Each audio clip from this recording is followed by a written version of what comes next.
1장 1절로 13절 말씀의 제목은 이단들과 힘써 싸우라.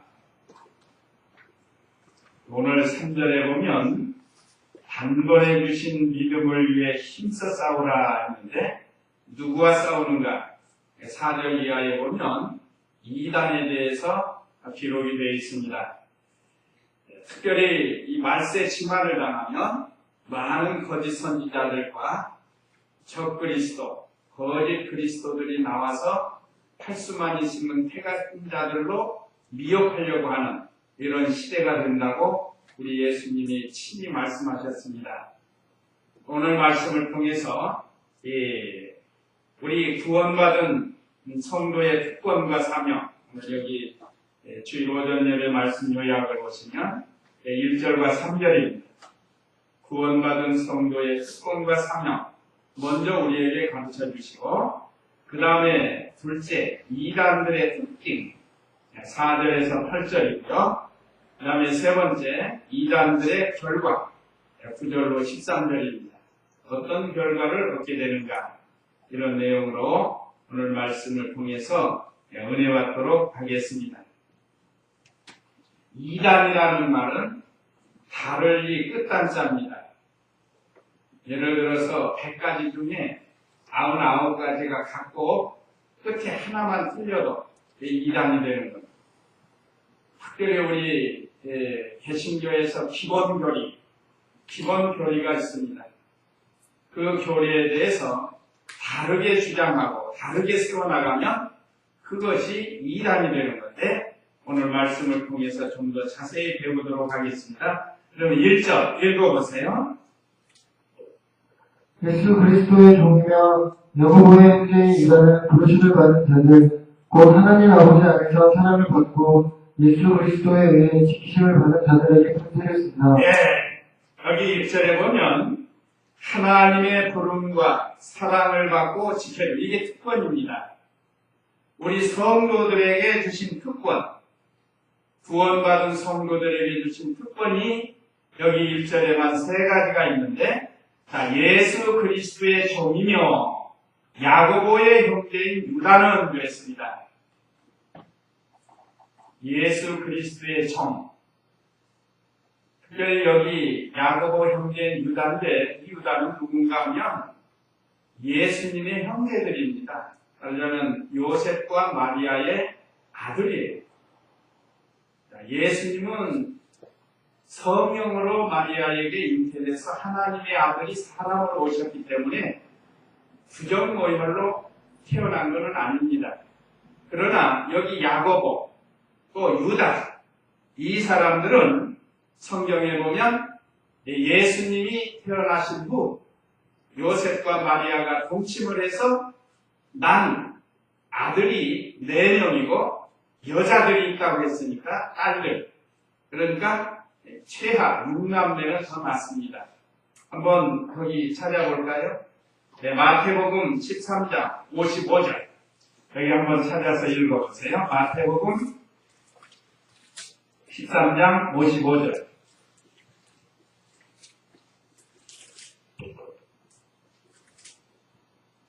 이 사람은 복수의 아들이 아닌가. 그의 어머니는 마리아이고 그의 형제들은 야고보와 요셉과 시몬과 유다가 아닌가.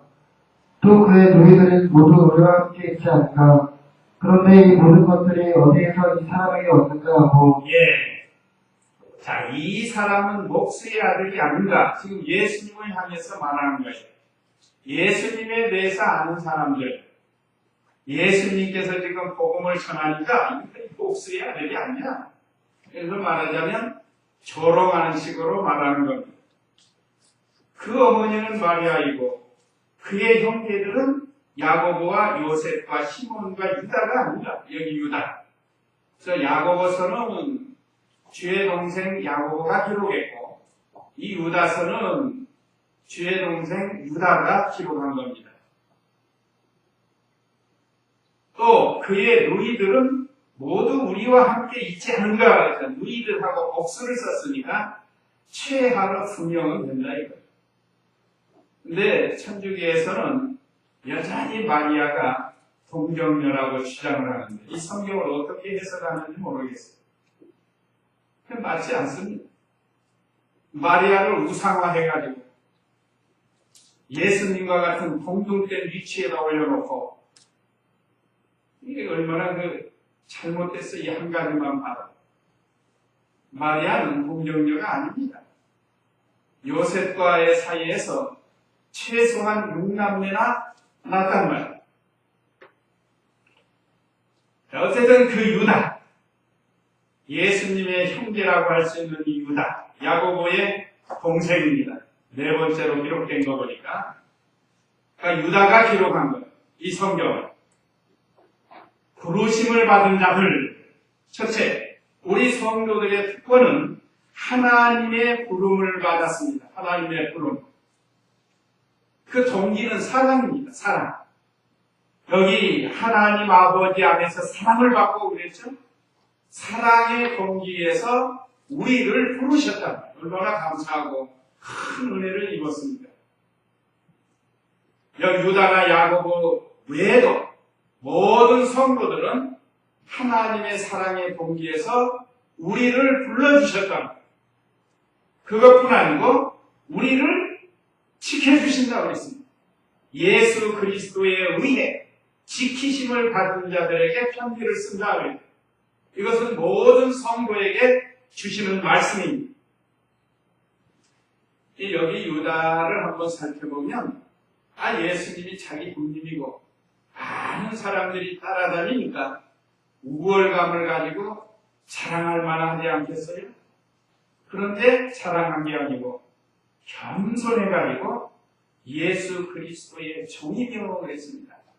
예수 그리스도가 우리가 우리 형님이며 그렇게 안 하고 예수 그리스도의 종이며 그랬다. 이것은 예수님을 하나님의 아들 구세주로 강조하고 자신이 얼마나 큰 죄인인가를 알고 겸손한 자리에서 이렇게 말한 겁니다. 보통 사람 같으면 자기 친척이나 형님이나 누가 더 높은 자리에 있으면 말하고 싶어가지고 입이 간질간질할 텐데 유다는 그렇게 하지 않았습니다. 성경을 보면 예수님의 형제들, 아까 네 사람 기록됐죠? 야고보, 시몬, 유다, 요셉. 이 사람들은 원래 예수님 안 믿었어요. 예수님 안 믿고 오히려 예수님 보고 귀신 들렸다고 하고 그래서 형님 잡으러 간다고 형제들이 가서 예수님 잡아오려고 했고 그랬던 사람들인데 예수님이 십자가에서 죽으시고 부활한 다음에 믿은 거예요. 그런가? 자, 그 유다가 이렇게 겸손해졌습니다. 참으로 예수님을 발견하고 예수님을 모신 성도들은 겸손해지지 않을 수가 없는 거예요. 언제나 우리는 하나님 앞에서 이렇게 겸손한 사람이 되어야 됩니다. 특별히 우리 성도들은 특권이 하나님 아버지의 부르심을 받고 사랑을 받고 예수 그리스도에 의해서 지키심을 받는다. 지금도 우리를 지켜주고 있습니다. 우리 성도는 하나님의 사랑의 대상자라는 것. 그 에베소서 4장인가도 있죠? 1장에도 있어요. 하나님이 우리를 사랑해서 우리를 하나님의 자녀로 선택해 주셨다고 했습니다. 이게 사랑의 대상자 뿐만 아니라 우리를 늘 지켜주십니다. 왜 그런가? 마귀가 우리보다 강하기 때문에 마귀에게 미혹받고 마귀에게 붙들려가기 때문에 하나님이 이렇게 우리를 지켜주고 계시다. 예수 그리스도께서 우리를 지켜주신다고 했습니다. 우리를 지켜주지 않으면 순식간에 멸망을 당하는 거예요. 또 2절 읽어보세요. 2절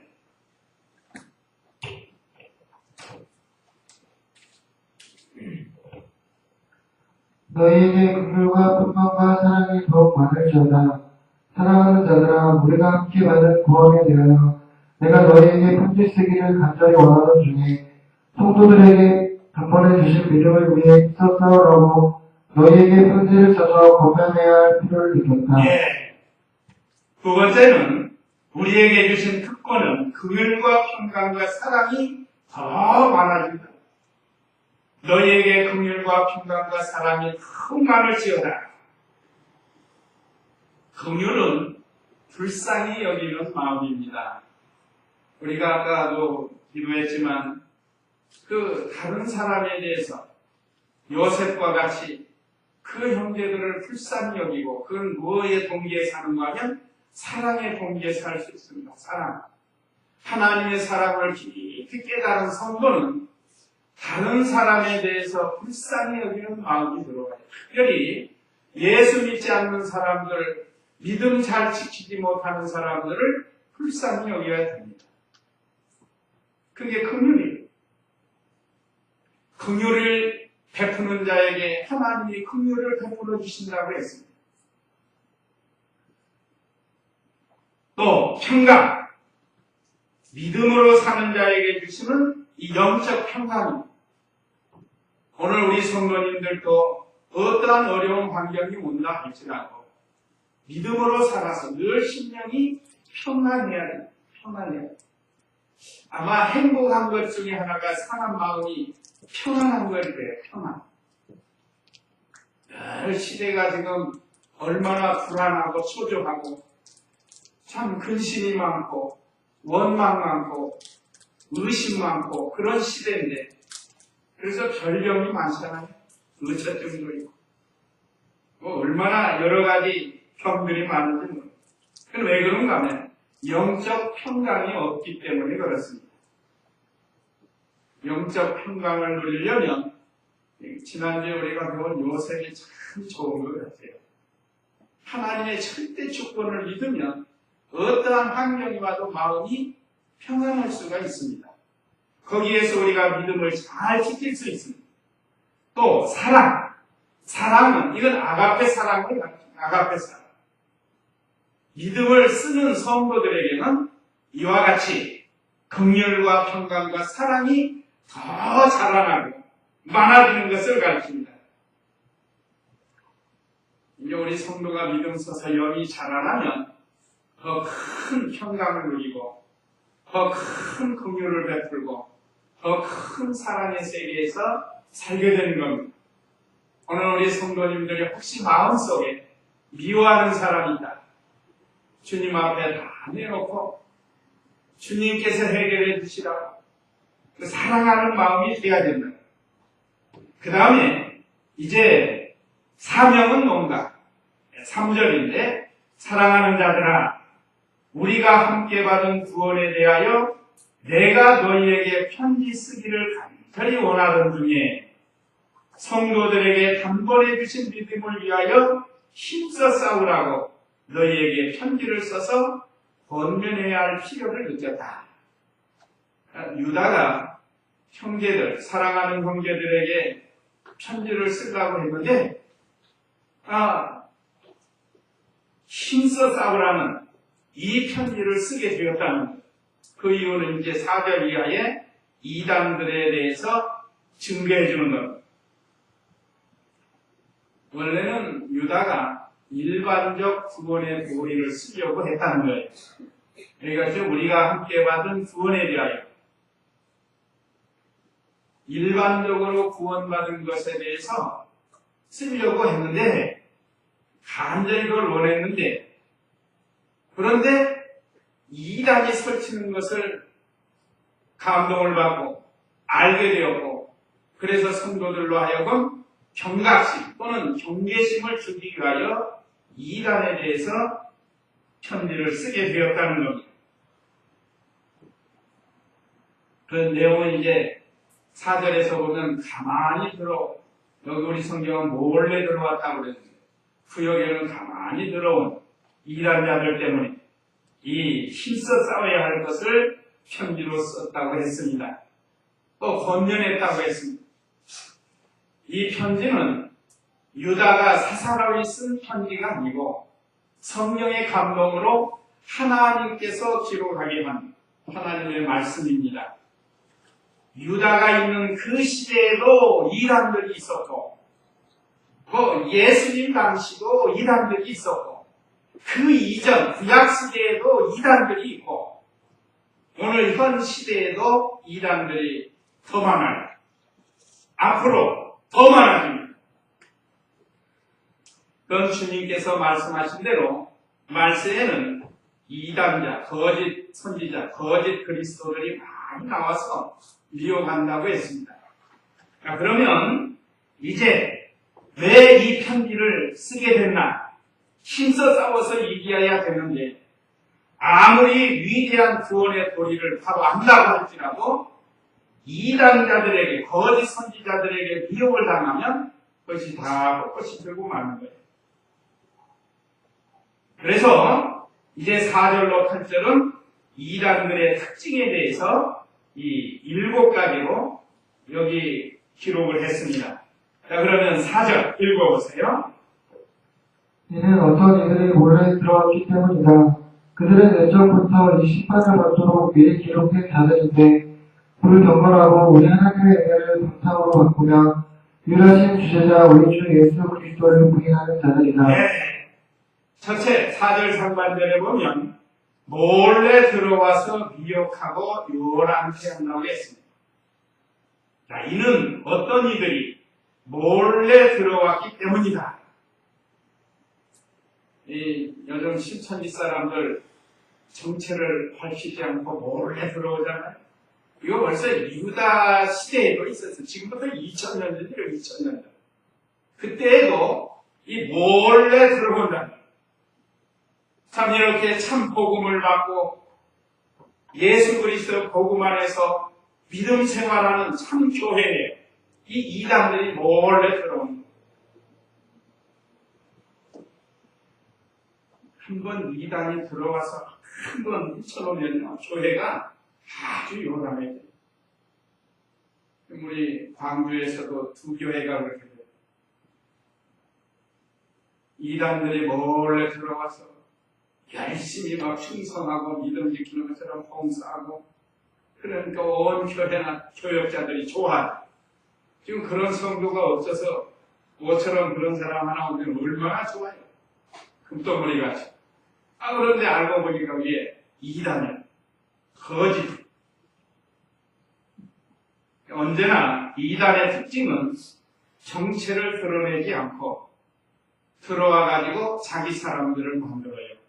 또 여기 경험하신 분들, 아시는 분들도 있고 이야기 들으신 분들도 있을 겁니다.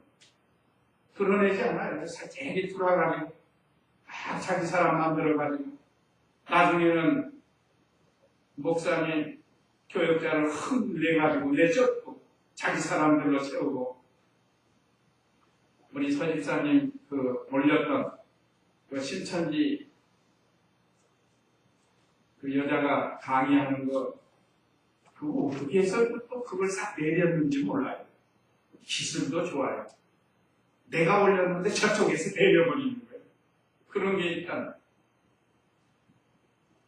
신천지가 얼마나 세력이 큰지만 인터넷에 올린 걸 자기들 마음대로 또 내리는 거예요. 어떻게 내리는 거예요? 남의 것을. 이해가 잘 안 되지만 하여간 이렇게 자기 사람을 만들고 이 천국과 같은 교회를 혼란하게 만들어요. 순식간이에요. 순식간. 교회가 순식간에 요동이 나는 거예요. 그것이 바로 오늘 유다를 통해서 어떤 이들이 몰래 들어왔기 때문에 뭐하는 거야? 교회를 혼란케 하고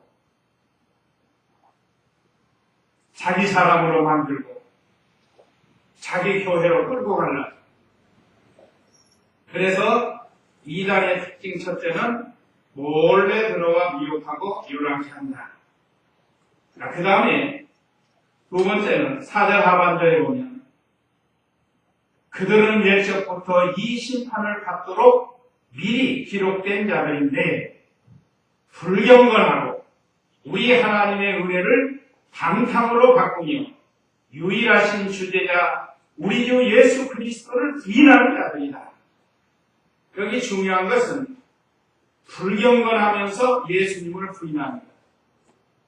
이단의 교주들 보면 불경건해요. 보면 첫째, 물질을 다 빼앗아가고, 두 번째는 이성애로 몸을 다 빼앗아가고, 그래서 가정을 파탄시키는 게 이단들이에요. 근데 대부분이 그래요. 전도관도 그랬고, 과거에 통일교도 그렇고, 또 그 외에 다른 사이비 종교 집단들도 이렇게 해서 가정을 파탄을 내고 바른 신앙의 길을 걸어가지 못하고 이 불경건한 생활을 한다. 그러니까 하나님 앞에 바로 살지 못하고 세속적으로 나가고 또 죄를 합법한다. 하나님의 말씀에 어긋나는 건 죄 아니에요? 그 말씀에 어긋난 걸 자기들 교리를 만들어가지고 합법화한다. 옳은 것처럼 말하고 또 양심이 마비되고 그 다음에 하나님의 은혜를 세격거리로 만들었다고 했습니다. 거침없이 음란한 행위들하고 그 통일교도 마찬가지고 방탕하고 가늠한다고 했습니다. 그러니까 우리가 이걸 좀 잘 분별을 해야 돼요. 하나님의 은혜를 방탕으로 잘못하면 하나님의 교회가 방탕하게 만들어진다. 제일 중요한 건 유일하신 주제자, 우리 주 예수 그리스도를 부인한다. 부인하는데 어떤 사람들은 예수님이 하나님의 아들이고 사람이라는데 어떻게 하나님의 아들이 죽을 수 있느냐. 또 어떤 사람들은 인성을 부인하고 하나님으로만 생각해. 그럼 더 좋은 것 같죠? 아니 어떻게 예수님이 사람으로 오실 수 있느냐. 하나님이신데. 그럼 더 좋은 것 같은데 이건 진리를 다 무너뜨리는 겁니다. 자, 우리가 배운 대로 예수님은 참 하나님이시고 예수님은 참 사람이시다. 그래야 성경에 맞는 겁니다. 참 사람이라야 사람의 죄를 용서해 줄 수 있지 않겠어요? 또 사람의 죄를 용서해 주려면 부정거역으로 난 사람은 할 수 없으니까 참 하나님이라야 될 수 있다. 이게 우리 기독교의 핵심 교리라고 할 수 있습니다. 그런데 과거도 그렇고 지금도 그렇고 예수님의 신성이나 예수님의 인성을 부인하는 그런 세력들이 있다. 이건 잘못된 겁니다. 우리는 이 정통 신앙을 가져야 돼요. 예수님에 대한 진리를 부인하는 거예요. 처녀가 어떻게 애를 낳느냐? 우리 이성으로 보면 그렇죠. 처녀가 원래 어떻게 애를 낳아요? 어떻게 아이를 가질 수 있고 어떻게 아이를 이건 우리 신앙은 이성으로 믿는 게 아니에요. 영으로 믿는 거고 영의 세계입니다. 우리 위해서 십자가에 죽어주신 것도 2000년 전에 죽은 예수가 어떻게 우리의 죄를 대신할 수 있느냐. 그러니까 안 믿어요, 그 사람은. 부활도 안 믿고, 내세도 안 믿고. 이것이 바로 그리스도를 부인하는 그런 자들입니다. 그런 자들은 불경건하면서 예수님을 부인하고, 방탕하고, 음란하고. 자, 그 다음에 5절 읽어보세요. 너희가 모든 것을 알고 있으나 나는 너희에게 생각나게 하기를 원한다. 주께서 백성을 이집트 땅에서 단번에 구원해 주시고 그 후에 믿지 않는 자들을 멸망시키셨으며 예, 세 번째는 하나님의 은혜를 받고도 멸망길로 가고. 자, 예수님 믿었다가 미혹받아가지고 멸망길로 갑니다. 과거의 이스라엘 백성이 애굽에서 모세를 통해서 하나님의 큰 은혜로 구원을 받았죠? 그런데 광야 40년 동안 어떻게 됐습니까? 광야에서 난 자들과 애굽에서 나올 때 20세 이하의 아이 그런 사람만 남고 20세 이상의 장정들은 다 죽었습니다. 다 멸망했어요. 광야에서 멸망한 죄가 4가지죠. 우상숭배죄, 간음죄, 원망죄, 시험죄. 고린도전서 10장에 나와요. 이 4가지 죄 때문에 멸망을 당한 겁니다. 그러니까 하나님의 은혜를 받고도 멸망길로 가고 마는 이 이단. 오늘날 이단으로 끌려가는 우리 기성교인들이 많아요. 그래도 우리 중마동 교회 성도님들은 다른 진리를 잘 배워서 그래도 무장이 돼가지고 미혹받지를 않는데 이 바로 배우지 못한 분들이 많이 미혹받아가지고 심지어 교회도 이단으로 넘어가고 교회는 많이 흩어지고 그런 일들이 더러더러 일어나고 있습니다. 그러니까 우리는 이 하나님의 은혜를 받고도 멸망길로 가지 말라. 이건 이단들이 하는 일이니까. 그 다음에 6절. 자기의 처음 지혜를 지키지 않고 자기 처소를 떠난 천사들을 끝날의 심판 때까지 영원한 결박으로 어둠 속에 가두셨다. 예, 타락한 천사처럼 자기 지위를 지키지 않는다. 6절에 그랬습니다. 자기의 처음 지위를 지키지 않고 자기 처소를 떠난 천사들을, 이건 타락한 천사를 가리킵니다. 원래 하나님께는 성경의 기록은 안 됐지만 어떤 분들이 외경에 기록됐다 하는데 원래 천사장이 셋이 있잖아요. 기쁨의 좋은 소식을 전한 가브리엘 천사장, 또 군대를 이끄는 군대 천사장 미카엘이 있고 거기에는 그 부하 천사들도 있다 이 말이에요. 그 다음에 루치퍼라는 천사장이 있었다고 합니다. 루치퍼. 이 천사장은 음악을 좋아하는 천사, 음악. 그런데 교만해가지고 하나님의 구원 계획에 대해서 자기를 통해서 구원 계획을 이룰 줄 알았더니 예수님을 통해서 구원 계획을 세워놨습니다. 그래서 천사장 루치퍼가 반역을 했다고. 우리 성경에는 그냥 타락한 천사로 나오는데 이름은 등장을 안 해요. 이 점은 이해를 하시기 바랍니다. 성경 연구하는 학자들이 그렇게 말해요. 타락한 천사. 그러니까 타락한 천사를 있는데 누군가는 기록이 안 됐지만 이 천사장이 타락을, 음악을 잘하는, 그래서 이 음악을 통해서 많은 사람들의 정신세계를 지배하고 마음을 지배하고, 그래서 음악도 뭐 슬픈 음악을 계속 하다 보면 나중에는 자살까지 가는, 그 음악으로 타락해 하는, 그래서 얼마나 세상에 이 음악으로 많은 사람이 타락하는지 모릅니다. 어쨌든 자기 주의를 지키지 않았다. 하나님을 섬기면서 하나님을 수종들어야 할 천사의 위치에서만 교만해가지고 타락을 했고, 그래서 쫓겨난 거예요. 쫓겨난 거예요. 세상에서 공중권세 잡아가지고 지금도 사람들의 정신세계를 지배하면서 타락의 길로 이끌어가는 게 바로 이 타락한 천사입니다. 그러니까 뭐 루치퍼라는 말은 없으니까 그냥 타락한 천사라고 합니다. 타락한 천사. 그 타락한 천사가 오늘 여기도 보니까 혼자 나온 거예요. 천사들을 이런 거 보니까 같이 그 타락한 무리가 있거든요. 추종자. 타락한 천사의 우두머리가 있고 거기에 동조한 천사들이 있는데 같이 타락을 해가지고 같이 쫓겨나다. 그들은 큰 날의 심판날까지 영원한 결박으로 어둠 속에 가두셨다는 거예요. 이건 빛의 세계에 살지 못합니다. 늘 어둠 속에서 죄를 짓게 만들고 타락하게 만들고, 이것은 자기 주의를 지키지 않았기 때문에 그렇습니다. 처음 천사로 지음을 받았으나 하나님을 대적하고 그런 다음에는 쫓겨나가지고 타락한 천사가 돼서 지금도 많은 사람들을 타락의 길로 이끌어가요. 그 다음에 7절 읽어보세요.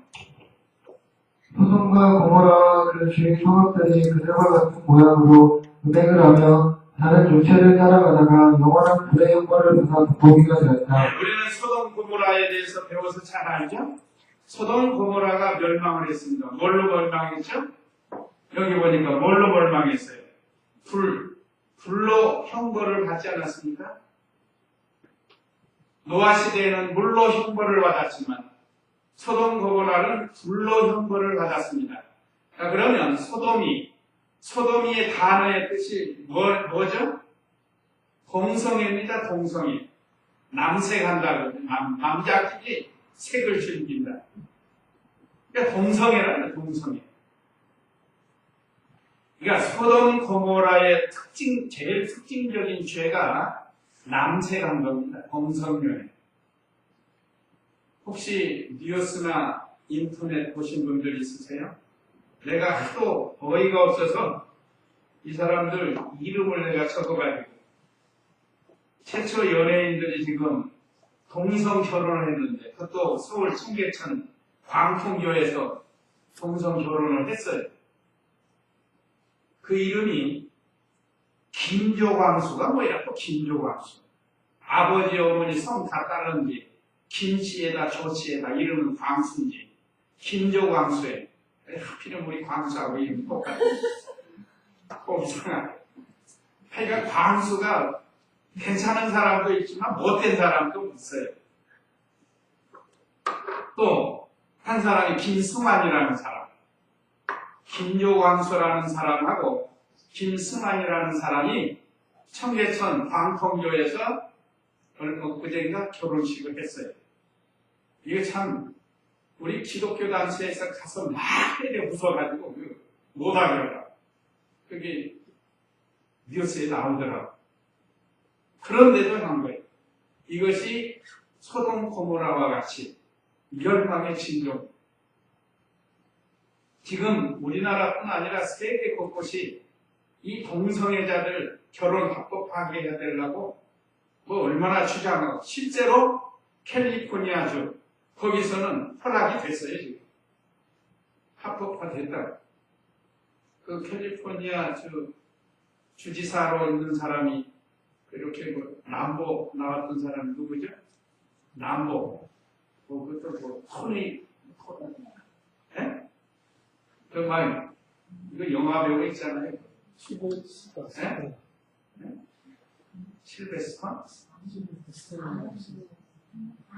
있어요, 하여간. 그 사람이 있을 때 그걸 허락하니까 그 사람이 있을 때. 주지사. 영화 배우를 했던 사람이 주지사래가. 그 사람도 액션 영화로는 참 괜찮은 사람인가 했더니 신앙적으로 보니까 아주 잘못된 사람. 우리나라도 그렇고 세계 곳곳이 지금 이 동성애자들 결혼 합법화들 이게 망쳐들 일입니다. 이걸 성경에서는 어떻게 하라고 그랬죠? 이런 사람 다 돌로 쳐 죽이라고 그랬죠. 이런 죽임당할 만한 죄라고 하나님의 창조 원리에 어긋나는 거예요.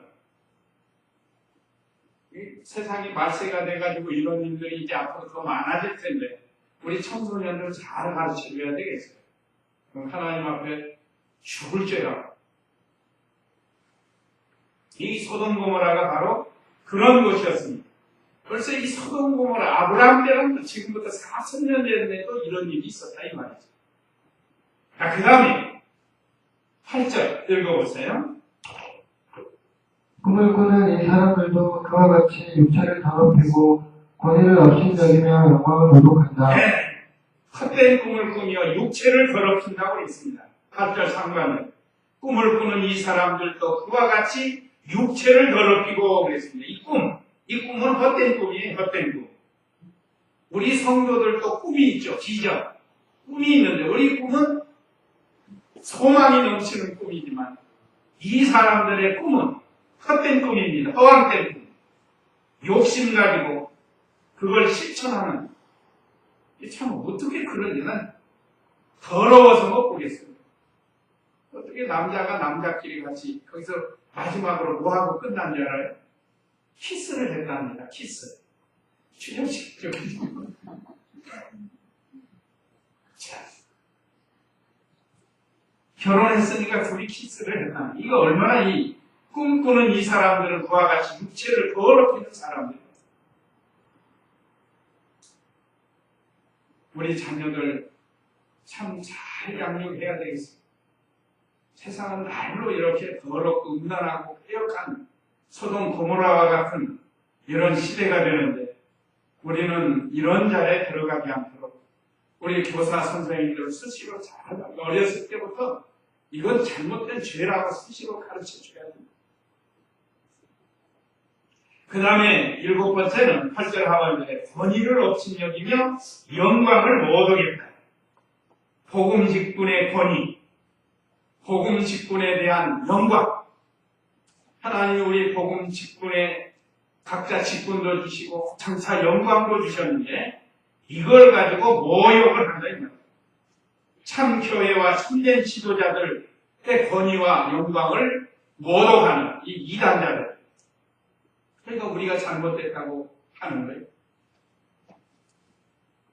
또 하나님의 말씀에 대한 이 권위 업신여기고 하나님의 영광을 업신여기는 이 이단자들, 이런 자들이 바로 이단들의 특징, 이런 것으로 나타난다고 했습니다. 오늘 유다서에만 유다서에.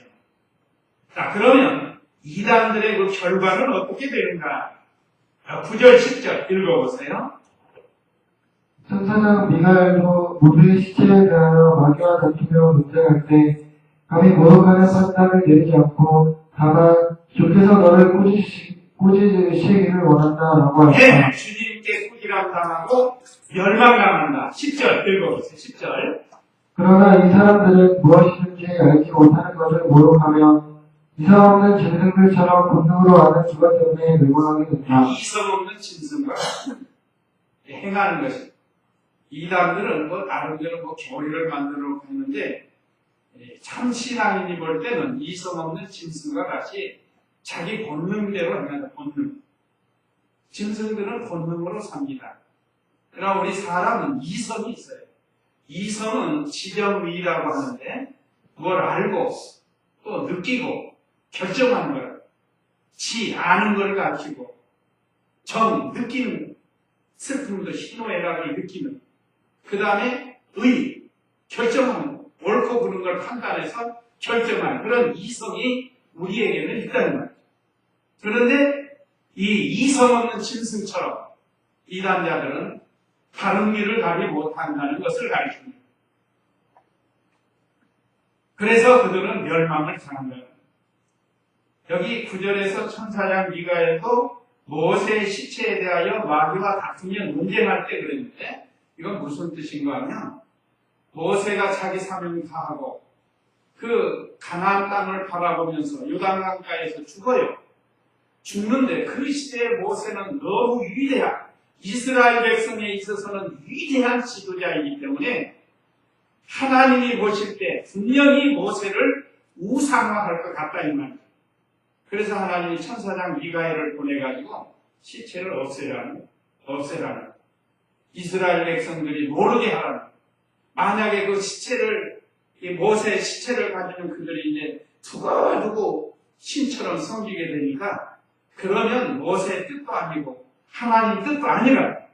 그렇기 때문에 하나님께서 모세의 시체를 없애라고 천사장 미가엘을 보냈는데 마귀는 그걸 알고 미가엘 천사장과 다퉜다. 빼앗아다 자기는 백성들에게 주려고 하고 미가엘 천사장은 하나님의 말씀대로 없애려고 했고 그러다가 미가엘 천사장이 이겨서 없앤 거예요. 그건 신명기 34장 6절에 보면 5절 6절에 보면 기록이 되어 있습니다. 그거 한번 띄울 수 있어요? 한번 읽어보시면 신명기 34장 5절 6절.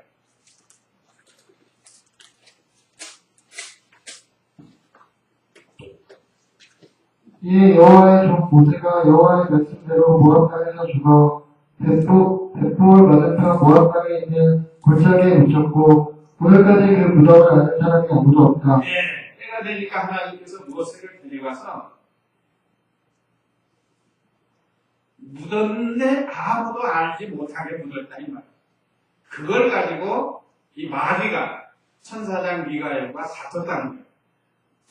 이 마귀는 드러내가지고 우상 숭배하는 것처럼 자기가 받아먹으려고. 지금도 조상 숭배하는 거 사실은 조상이 받는 게 아닙니다. 조상이 어떻게 받겠어요? 누가 받는가? 뒤에서 조상을 빙자한 마귀가 받는 거예요. 이걸 우리가 바로 알아야 돼요. 그래서 우리는 제사를 안 지내는 겁니다. 자, 예수 믿고 돌아가셨으면 천당 가셨을 거고, 안 믿어서 돌아가셨으면 할 수 없어요. 지옥에 가고. 우리 소관이 아니니까. 그대로 받아들일 수밖에 없습니다. 우리 부모님 지옥 가서 어떻게, 그건 할 수 없는 거예요. 내가 하는 것도 아니고, 하나님이 하시는 일이기 때문에. 그러니까, 살아계신 부모님 계시면 잘 믿으시도록 우리가 전도를 잘 해야 되겠습니다. 자, 그 다음에 11절 읽어보세요. 그들에게 화가 있을 것이라 그들은 가인의 길로 갔고 품삯을 위하여 발람의 어그러진 길로 올라갔으며 고라의 반역을 따라 멸망하였다. 예, 이단들의 결과가 여기 세 사람을 비유로 나온 건데, 가인, 잘 알죠? 아담의 큰아들 가인이 하나님 앞에 예배를 말씀대로 드리지 않았다가 심판을 받은 사람. 여기도 이단이라고 할 수 있어요. 아벨은 참 신앙의 길을 갖고, 가인은 다른 길을 걸어가. 그 다음에 또 한 사람은, 발람. 이 사람은 선지자예요, 선지자. 모압왕 발락에게 꼬임을 받아가지고, 물질의 욕심을 나가지고, 이스라엘 백성을 저주하고, 심판받게 했다. 죄짓게 만들었어요. 이게 이단과 같아요. 또 고라는 레위지파에 소속되어 있는 하나님의 성전에서 봉사하는 모세와 같은 그런 지파에 있었는데, 모세에게 대항하니까 너만 레위지파냐? 우리도 레위지파다. 그러면서 대적하다가 고라당을 만들어가고 대적하다가 땅이 갈라지고 심판을 받아서 땅이 삼켜버리는 당했어요. 멸망했다는 이단들은 이렇게 된다는 거예요. 그 다음에 12, 13절 읽어보세요. 이것이 너희 사랑의 전체에서 허물이라. 그들은 두려움 없이 너희와 함께 전체를 버림으로 자기와 먹는 목자이고 바람에 날리는 물 없는 구름이고 두 번 죽어 뿌리가 뽑힌 잎과 열매 없는 나무이며 자기 수치의 거품을 내뿜는 바다의 거친 파도이며 떠돌아다니는 별들이니 그들에게 캄캄한 어두움이 영원히 예비되었다. 이들에게는 캄캄하고 어두운 건 지옥, 캄캄하고 어두운 건 지옥을 가리킵니다. 형벌을 받게 된다. 그러니까 이단의 결과는 이렇게 된다. 그 내용은 이제 12절, 13절에 여러 가지가 있는데, 이건 다 자기를 위해서 하고, 자기 욕심에 끌려서 하나님의 교회에 손해를 주고, 바른 진리를 증파하지 못하는 이 이단의 결과는 이와 같이 형벌을 받게 된다고 말씀해 주셨습니다. 특별히 시대적으로 요즘 이단이 많이 드러나는 이런 시대가 됐는데, 우리가 이 말씀을 통해서 교훈을 받고 우리 자신이 이단과 미혹받지 말고 또 불행한 일, 이 잘못된 일, 불의한 일 이런 데 빠지지 말고 오히려 그들에게 복음을 잘 전해서 구원받는 길을 가도록 힘을 써야 되겠습니다. 이제 이 말씀 기억하시고 우리 다 같이 잠시 기도하겠습니다.